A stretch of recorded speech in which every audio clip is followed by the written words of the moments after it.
Hello beautiful people, if you're new to my channel, my name is Dr. Shabaz Ansari and as of now I'm working as an acute care clinical fellow in the North Wales, and here I am yet with another video. In this video I'm going to be talking all about Tier 2 visa. What is Tier 2 visa, what are the requirements, how do you apply it, where do you apply, and what to do after you have gotten your visa. So yeah, let's just get right into it. Just a disclaimer, this video is more concerned to the Pakistani personnel, but since the visa requirements are more or less similar, so everybody can take as a reference. Just a bit differences there might be. So yeah, since we are here, let's just talk about the visa. First of all, so you've gotten your job, you've signed the acceptance letter, and you've done all the paperwork, and now you're applying for your work visa. So what kind of visa do you apply? So you apply for a Tier 2 visa subcategory skilled worker visa, which has a subcategory of healthcare worker, which basically is applied on nurses and doctors and all the healthcare professionals who are actually going to the UK to work in the NHS. So this is the visa that you'll be applying for. Okay.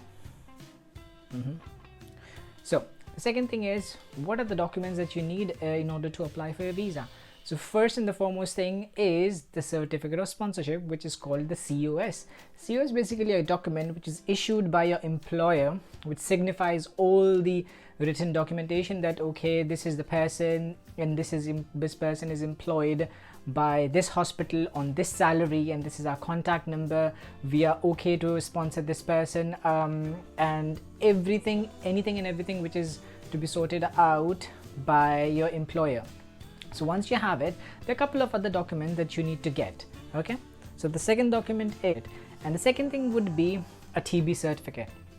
TB certificate is basically a requirement for every person who is going to stay in the UK for more than 6 months. Well, in Pakistan, this certification is authorized by IOM Pakistan. I'm going to be giving all the links in the description box below, so yeah, don't worry about it. So the process of getting a TB certificate would be that you'll have to email the IOM email. I'm going to link that email in the description as well. You have to email them in a correct description order in order to book your appointment, and once you have booked your appointment, you'll have to pay a challan, a voucher in your relative bank somewhere in Pakistan, and go to the appointment. And once you've gotten this TB certificate, mostly the certificate is actually issued on the very same day, but at times it might take one more day. So that's the second document which is required. So the third thing would be police clearance certificate. This basically signifies that you'll have to get it from your local police authority, that there is no FIR, there is no criminal background that you have, and it's mostly takes 1 or 2 days in order to get it done. It depends upon your local police authority how fast they work, so it's not that difficult. Put the link in the description box below where to get it. So the fourth thing would be, okay, so this is basically related to the certificate of sponsorship, and I've also mentioned it in my earlier video. The fourth thing is maintenance. So just a bit of a backstory. There's a document that was required, a COS. There's actually a column in which the maintenance is ticked. So basically, what is maintenance? I've explained it in my earlier video. I'm going to be putting the link somewhere here. So maintenance is basically your hospital is going to take the responsibility of your financials till your first salary is issued, and if the maintenance box is ticked, you don't have to basically show your financial credentials, no bank statements, no financial profile is supposed to be given when you're applying for a visa. So that's actually a good thing if your employer has given you a tick on the COS, and if they've not given you a tick, it's better to talk to them and that could you please mention it in the COS, so it is going to be easier for me to apply for my visa.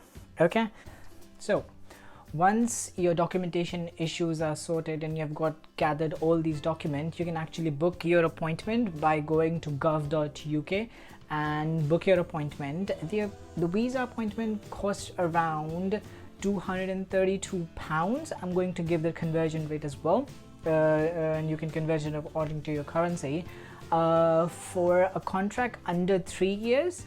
And if you've got a contract over 3 years, it's going to be £464. So just a heads up. So what you do after that is you go to the appointment, give your biometric, and it's going to take around 10 to 15 working days in order to receive your visa.